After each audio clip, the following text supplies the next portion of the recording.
કોસંબા વિસ્તારમાં વાલેસા ગામે ખાડી કિનારે ધમધમતી દેશી દારૂની ભઠ્ઠી પર ગાંધીનગર સ્ટેટ મોનિટરિંગ સેલે કરેલી રેડ દરમિયાન ₹3.91 લાખના મુદ્દામાલ પકડાયો હતો, જેમાં જવાબદારીમાં નિષ્ક્રિયતા દાખવવા બદલ કોસંબા પોલીસ મથકના પીઆઈ, પીએસઆઈ સહિત 3 કોન્સ્ટેબલને સસ્પેન્ડ કરાયા છે।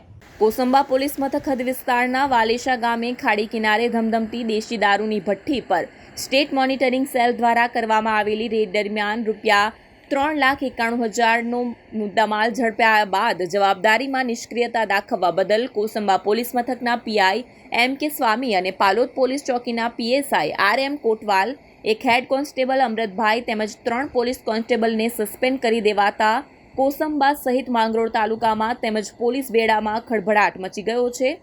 ગાંધીનગર મોનિટરિંગ સેલ દ્વારા બાતમીના આધારે ગઈકાલે કોસંબા પોલીસ મથક અને પાલોદ ચોકી હદ વિસ્તારમાં સમાયેલા વાલેસા ગામે કીમ ખાડીના કિનારે ધમધમતી દેશી દારૂની ભઠ્ઠીઓ ઉપર રેડ કરી દારૂનો વેપલો ચલાવનાર 4 જણાને ₹3,91,000ના મુદ્દામાલ સાથે ઝડપી પાડ્યા હતા, જેના અનુસંધાનમાં કોસંબા પોલીસ મથકના પીઆઈ તેમજ પીએસઆઈ સહિત 6 પોલીસ કર્મીઓને સસ્પેન્ડ કરી દેવામાં આવતા વિસ્તારમાં તેમજ પોલીસ તંત્રમાં ખળભળાટ મચ્યો છે।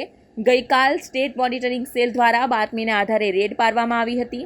અલબત્ત આ રેડ બાદ પ્રશ્નાર્થ ઊભો થયો હતો કે જો ગાંધીનગરની ટીમને બાતમી મળતી હોય તો સ્થાનિક પોલીસ કઈ રીતે આ ગેરકાયદે ગતિવિધિથી અજાણ હોઈ શકે।